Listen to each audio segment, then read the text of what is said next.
ओम शांति। आज का विषय है कर्म योग से कर्मातीत।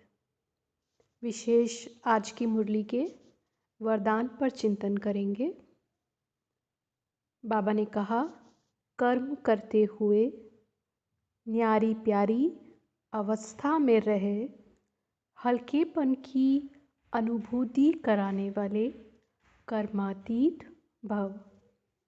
आज बाबा ने हम बच्चों को कितना सुंदर वरदान दिया है, जिसका स्वरूप हमको बनना है, इसे अपने जीवन में अप्लाई करना है। तो कैसे अप्लाई करें, इस पर आज चिंतन करेंगे। बाबा ने हमको राजयोग सिखाया है। राजयोग कहो, कर्म योग कहो, एक ही बात है। सहज योग माने कर्म योग, यानी परमपिता परमात्मा की याद में स्थित होकर कर्म करना, चाहे स्थूल कर्म या कोई ऐसा कर्म जिसमें हम विशेष बुद्धि का प्रयोग कर रहे हैं। तो बाबा कहते, जो भी कर्म करो मेरी याद में स्थित होकर करो। और कर्मातीत माना कर्म के संबंध में आना, लेकिन बंधन में नहीं, क्योंकि कर्म संन्यास तो अपना रास्ता है ही नहीं, वो अपना मार्ग नहीं है, ना ही वो पॉसिबल होता है। तो कर्म के संबंध में आना और बंधन में नहीं आना, ये क्या है? बंधन में कब आती है आत्मा? कर्म के जब 5 विकार जुड़े हुए होते हैं कर्म के साथ, और 5 विकारों के पीछे है स्वार्थ। तो किसी भी कर्म में जब स्वार्थ जुड़ा हुआ है, 5 विकार हैं, यही बंधन का कारण बनते हैं। तो कर्म हमें आकर्षित कब करता है? जब हमें उससे प्राप्त होने वाले फल का आकर्षण होता है, यानी उसमें हमारा स्वार्थ होता है। तो उसके संबंध में आने का अर्थ ये है कि कर्म हमें करना ही है। कैसे करना है? लेकिन मालिक बनकर करवाना है। तो करण करावनहार है हम, इस देह के संबंध में हम आत्माएं करण करावनहार है, मालिक है। तो ये अधिकारीपन का जो नशा है ना, इससे कर्म के संबंध में आना और बंधन में नहीं आना, यानी उसके फल की इच्छा नहीं होना। तो जो बाबा ने कहा कि कर्म करते हुए न्यारी प्यारी अवस्था में रहे, हल्केपन की अनुभूति कराने वाले कर्मातीत भव। कर्मातीत अर्थात न्यारा और प्यारा। तो न्यारा किससे होना है? कर्म से न्यारा नहीं होना, वो तो स्पष्ट हुआ, क्योंकि कर्म के संबंध में हमको आना ही है। तो न्यारा होना है कर्म के फल से। आत्मा ने करण करावनहार की स्टेज पर स्थित होकर, यानी मालिकपन का नशा, अधिकारीपन का नशा, मन बुद्धि संस्कार, ये तीनों जो सूक्ष्म कर्मेंद्रियां हैं, शक्तियां हैं, संपूर्ण अधीन, एब्सोल्युटली अधीन। फिर आत्मा ने कर्मेंद्रियों से कर्म कराया, किया नहीं, इस पर भी अंडरलाइन करेंगे, कर्म करवाया। कर्म समाप्त हुआ, उसको छोड़ दिया अर्थात डिटैच, न्यारापन। तो ये स्थिति है न्यारा प्यारा, जिसमें हल्कापन अनुभव होता है। ऐसा कब होगा? जब हम अंदर से ये चेक करें कि मुझ आत्मा को फल की क्या इच्छा रहती है।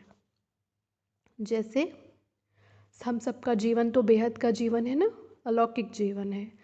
तो ईश्वरीय सेवार्थ ही हम सब कुछ करते हैं। तो कोई भी कर्म हम कर रहे हैं तो उसके फल की इच्छा, माने उसमें अगर हमारा कोई स्वार्थ है, कोई थोड़ी सी भी अगर उसमें हमारी मिक्सिंग है हमारी, कि नाम हमारा हो जाए, मान हो जाए, शान हो जाए, तो फिर ये स्थिति नहीं बन पाएगी। तो ये कब होगा? जब हम बच्चे ये समझें कि हमारे लिए फल क्या है। कोई भी कर्म का हम बच्चों के लिए फल स्वयं बाबा है। बाबा से अच्छा भला कोई फल है? ये पूछो अपने मन से। बाबा कितना प्यारा है। बाबा की एक दृष्टि मिलती है तो पता नहीं, ऐसा लगता है जैसे एक ही क्षण में कितने जन्म जन्म के दुख दर्द सारे ही गायब हो गए। बाबा का प्यार भरा स्पर्श कैसा लगता है? आँखों में आंसू आ जाते हैं। तो इतना प्यारा बाबा, इतना मीठा बाबा जो हमारे साथ है हर क्षण। ये संगम की सौगात है ना कि बाबा हमको मिला है, तो हमारे जीवन ही गिफ्ट बन गई है, एक ब्यूटीफुल गिफ्ट बन गई है ना। तो हमारे हर कर्म का फल बाबा है, ऐसा समझकर हमको चलना है। और हमारा वो जो कर्म है वो हमारा कर्तव्य है। तो ये भी तो कितना बड़ा भाग्य है ना कि भगवान ने हमें उस कर्तव्य को करने के लिए चुना है। ये बहुत बड़ा भाग्य है। तो पहला जो आज हम अपने अंदर चेंज करेंगे, अपनी वृत्ति में जो परिवर्तन करेंगे, वो ये करेंगे कि किसी भी ईश्वरीय सेवा के पीछे जो फल है उसको लेके आज हम अपने आप को चेक करेंगे। हम अपने अंदर ये धारणा करेंगे कि हमारा फल तो हर स्थिति में, चाहे कैसा भी कर्म का स्वरूप है, बहुत छोटा है बहुत बड़ा है, कैसा भी है, हमारा फल तो बाबा है। तो फल तो सदा है हमारे पास।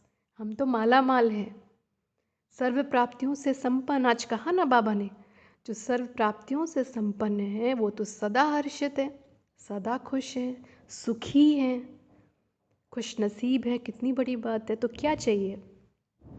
तो ये करना पड़ेगा। अगर आज के वरदान को जीवन में धारण करना है तो पहला काम हमें ये करना पड़ेगा, क्योंकि हमें कर्म से नहीं, कर्म के फल से डिटैच होना है। तो ये क्योंकि हल्की अवस्था में बनानी है ना, तो बाबा ने आज कहा है बच्चे जितना काम बढ़ता जाए तो हल्कापन भी बढ़ता जाए।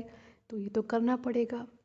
फिर आगे बाबा विस्तार में समझाते हैं कि ऐसी अनुभूति हो कि जैसे कुछ किया ही नहीं, कराने वाले ने करा लिया। अब इस लाइन पर ध्यान देंगे। ऐसा अनुभव हो जैसे कुछ किया ही नहीं। क्यों? क्योंकि कराने वाले ने करा लिया। तो दूसरी बात जो यहाँ अटेंशन देंगे वो देंगे कि कंबाइंड स्थिति का हम निरंतर अनुभव करें। करण करावनहार बाबा, मैं निमित्त करणहार आत्मा, बाबा का इंस्ट्रूमेंट। तो याद रखें कि इंस्ट्रूमेंट की कोई चॉइस नहीं होती है। तो समर्पण बुद्धि। तो क्या करेंगे? दूसरा हमें जो ध्यान देना है वो है कंबाइंड स्वरूप की स्थिति। मैं आत्मा बाबा के साथ कंबाइंड हूँ। तो ये जो निरंतर योग युक्त स्थिति है, कंबाइंड स्थिति है, इसमें याद और सेवा दोनों साथ साथ निरंतर चलती है, स्वतः ही चलती है। तो ये हमें ज़रूर प्राप्त करना है। इसके लिए हमें बहुत सारी बातों का ध्यान रखना है, वो हम सभी बच्चे जानते हैं। पहला तो ये कि बाबा के साथ निरंतर कंबाइंड स्थिति में रहने के लिए एक तो हम विकर्माजीत बने, विकारों का सेमी नशा भी हमको ना हो, विशेष काम विकार का, तभी हम बाबा के साथ निरंतर ऐसी स्थिति में रह सकते हैं। तो यूँ तो हम बच्चे अपने विकर्म विनाश करते हैं ना बाबा की याद में, तो वो तो एक ऑनगोइंग प्रोसेस है, वो चलता रहता है। लेकिन लगातार बाबा के साथ बने रहने के लिए भी ज़रूरी है कि विकारों की तरफ हमारी आकर्षण सारे दिन भर में नहीं जानी चाहिए। तो इस स्थिति में क्या होता है? ये वही स्थिति है जो बाबा कहते हैं कि कराने वाले ने करा लिया, तभी तो हल्कापन अनुभव होता है ना कि बाबा ने करा लिया। तो इंस्ट्रूमेंट का अर्थ ही है समर्पण बुद्धि। तो ये योग युक्त अवस्था जो है, निरंतर कंबाइंड स्वरूप में आत्मा हूँ, ये हमें इस अवस्था में रहना है। फिर जैसे बाबा ने कहा कि हल्कापन रहेगा, कर्म करते तन का भी हल्कापन, मन की स्थिति में भी हल्कापन। जितना ही कार्य बढ़ता जाए उतना हल्कापन भी बढ़ता जाए। मालिक होकर कर्मेंद्रियों से कर्म कराना।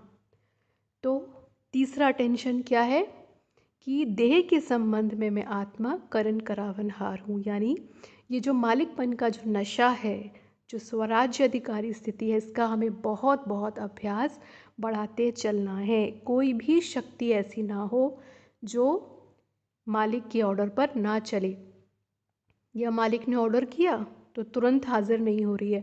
सारी शक्ति हाजिर होनी चाहिए, सर्व शक्तियों से संपन्न भरपूर, तो तभी तो मन बुद्धि संस्कार चलेंगे ना ऑर्डर से।